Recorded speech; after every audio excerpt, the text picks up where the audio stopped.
My name is Joseph Wonders, I'm Professor of Engineering, Architecture, and Computer Science. This is Architecture Studio 2, Engineering / Art 496. Also doubles as a course in architecture theory.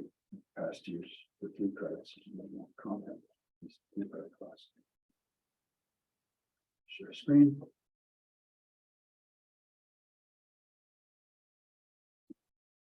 And go to presentation in there. Now this has got to display settings, switch modes. So, yeah. All right, so architecture, here we go.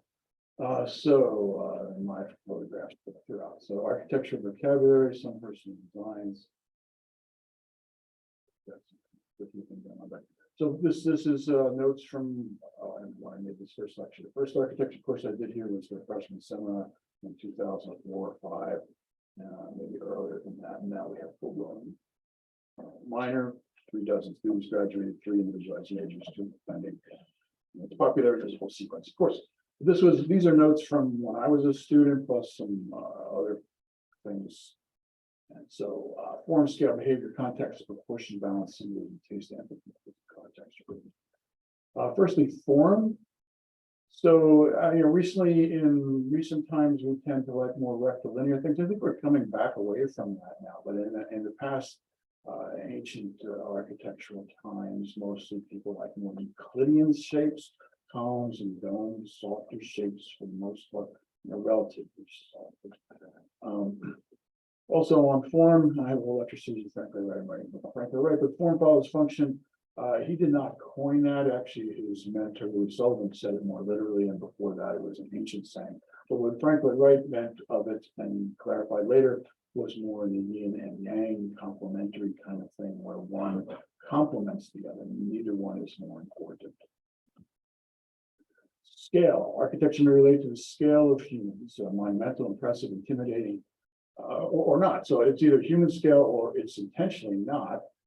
In totalitarian governments, where they're trying to scare the people a little bit into following the ways of the government, then you want to be a little more intimidating and frightening, or you just want to remember the past, maybe not to intimidate, but just to glorify the past, even more monumental and impressive. Columns and on buildings can give an illusion of scale, just the way somewhat anthropomorphized. Surroundings and adjacent buildings can scale up or scale down a building. So your adjacencies matter a lot to architecture. Scale wise. Behavior. Bodies create space. Movements, ergonomics, group interactions, your beliefs, how you believe you can work together or not. Movements in space. Flow, interior to exterior, banks of windows and French doors, and light inside and outside. And we'll talk about, frankly, right now, this is how they play with this flow of space and open flow plan, which is actually more pioneered by the Japanese and frankly, right, but he brought the idea to America and others too. So context. Where is this? So the architecture can be expression of time. When is this? It can relate to other buildings, what's nearby. It can relate to the land. In this case, this was falling water. And frankly, right, designed this. And, it very much conforms to the land, the drop in elevation, topography, and flow of the water. Also, organic architecture. This is one of the ways to implement organic architecture is to really obey this site and complement this site. So here's falling water in different seasons. These are photos by others. If it doesn't say photo by others, all the photos in this presentation. This is frame. So proportion. There's traditional ways of methods of design. Relationship between spaces. This is the golden section between rooms and a floor plan, between elements and facade. This is ancient thing we see in classical designs. Balance, symmetry may symbolize order or wealth, may put people at ease, perceive stability.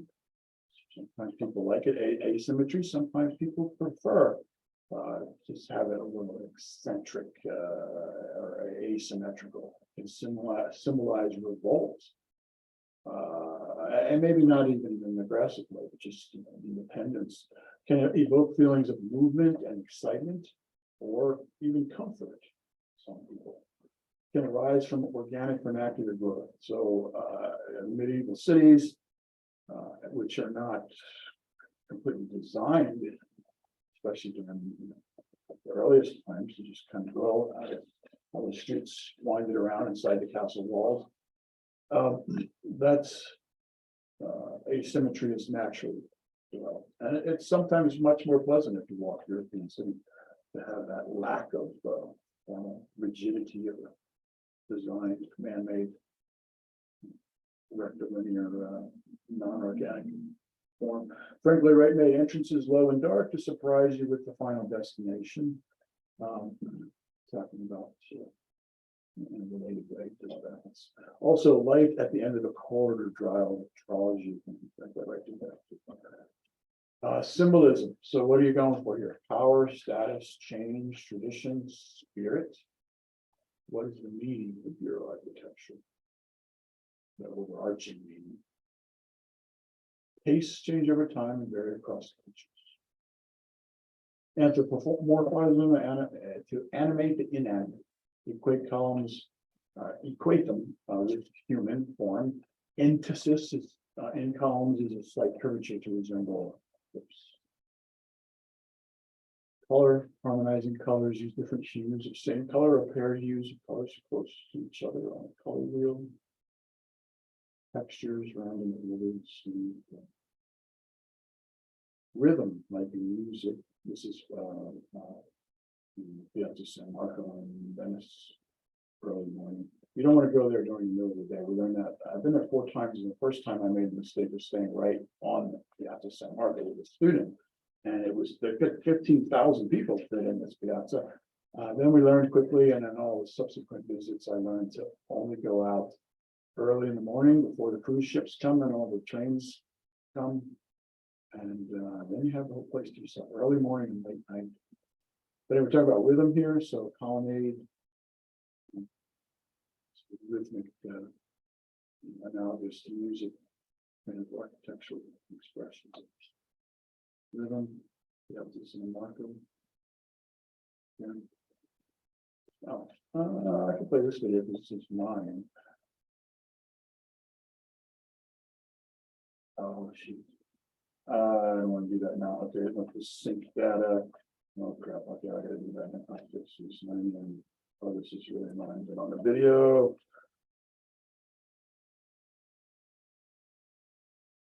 And go quickly. YouTube video. Whatever. This. Come on now. No. Every time I switch rooms and teach out of different rooms, I need to run over because it wipes the machines. Let's see. Awesome.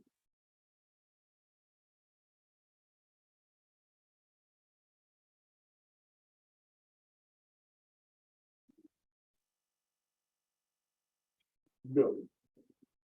All right, this was recorded with my son late at night after everybody left on one of the later trips we stayed in the residential area.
Here's why I threw away all my. Back in here. So are we talking about similarities between music and architecture? Yes. Screen share. Oh, thank you. It was paused during the video too. Yes, click on the yellow bar and I think the girl being Oh, resume share. so did it share the? Because you didn't share the video. Oh, You can probably hear the audio and not the video. didn't see the video. Whether I want it on the recording or kind of like it there. So you think I had the audio? Yeah, then I gotta go back and edit it out. Okay, I'll just leave the audio. Share. Thanks. Go.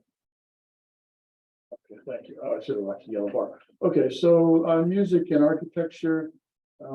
Many people have drawn attention to this, frankly, right? Talked about it quite a bit, and it was kind of ingrained into his architectural sensibility. His father was a professional musician, and Frank Lloyd Wright often specified pianos or organs in his buildings. In his home studio, he has a grand piano built into the wall, the children's playroom. When he started the fellowship at architecture school, Frank Lloyd Wright School required music of all the students. I even got a special tour of Taliesin West right before they switched and had disagreement with the historic not the trust, but the group that organizes the tours and everything's at odds with the school. So the school now got semi-disbanded, but then came back together, and they knew I was teaching and writing books like that. Right, so they gave me a special tour of the music studio, which wasn't part of the regular tour. But anyway, so music and architecture are related.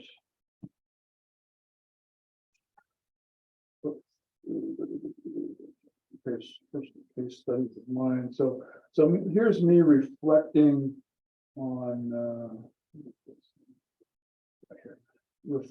some personal designs and doing a structural or a architecture theory analysis. So if you're in 496, you have an assignment coming up with 50 points pretty soon of analyzing something in Rome, actually, which will be convenient for once we just came back from that.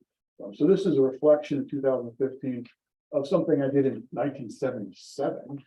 This is a high school contest. So form interconnecting octagons. And I was thinking about that. So this is a reflection. Scale is a human scale. Some of the other designers were doing some monumental thing. This is from Center City, Philadelphia. Behavior, welcoming, serving, context, metropolitan, city proportion. And so I went back and different projects. This was Texas, and where I worked there, and that's a bigger company with a bunch of different groups here. Actually, securities company did some things. I was in a development company. Details there. Oh, this is my office. I was a beta tester on some of the initial spreadsheets, and then I ran the development project. So architecture theory, reflection, form sharp-edged cubes. Now, I wasn't part of the design. I took over this project. It was already designed, and I worked with the existing architect and in-house architect that we had development firm. But this is my analysis 30, 40 years later. This in 2015, so that was 30 years. Form, scale, monumental, cluster, minimal imposition on the landscape. So there in Texas, there's only a couple kinds of native trees, and they're not really big trees. They're live oaks, what they're called. They're not the kind of oaks you see in the Northeast. They're a little bit darker kind of tree, darker leaves, and cypress. So the idea was to nest these buildings within an existing wooded area and nearby residential without imposing on them. So a minimal imposition in the landscape. And then asymmetry on purpose. Here you can see some footprints of buildings. And this is in California. Now, I was part of the design of this. So that's really blah, blah, blah. And so the high-tech company speculative office. Sure. And this had a lot to do with this. I really wanted this kind of thing going on. Actually, I wanted more greenery, but we kind of ran out of budget a little bit. So I would have liked to have a little less concrete here, a little narrower paths, but they turned out pretty good.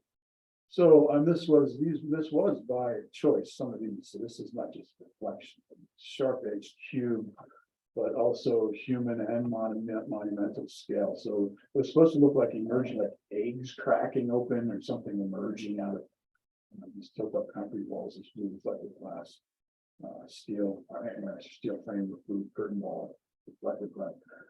This is San Diego. This was just nominated for Corporate Award in San Diego. And you can see that there.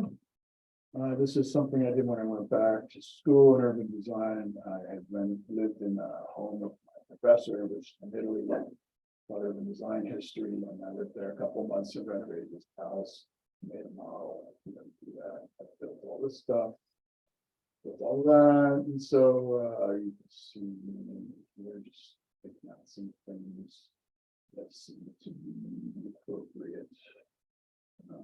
Craftsman mixed with international stuff because he wanted to do something a little more modern right here.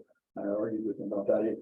I actually got my way a little bit here where he wanted to take this bench and have it go inward there. I didn't really want that. So I built it the way I wanted to here, cut off without the bench turning the corner. And then when he came home, he was really annoyed. I said, I still have a piece of wood. I can do it. His wife liked it like this. So he kept it like that. She was with us. Back. There's another one in Pennsylvania, did raise the ceiling and all this stuff. Put skylights in here. And then, some of these are somewhat random things, but some of them really speak to what I'm trying to do. And then this one here, you've all seen this before in this class, and this was inspired by childhood mainline. And you're this down the site. And three major design choices. This is choice 3, which I picked. Inspired by something. So I took this picture several years after I built this, but kind of reminded me of the clear story like that. And more of that. And then that is what it's looking like now. Although I've taken this all down, I've renovated the barn, putting the windows up here, built steps, built a couple of bathrooms in here, and some other things recently.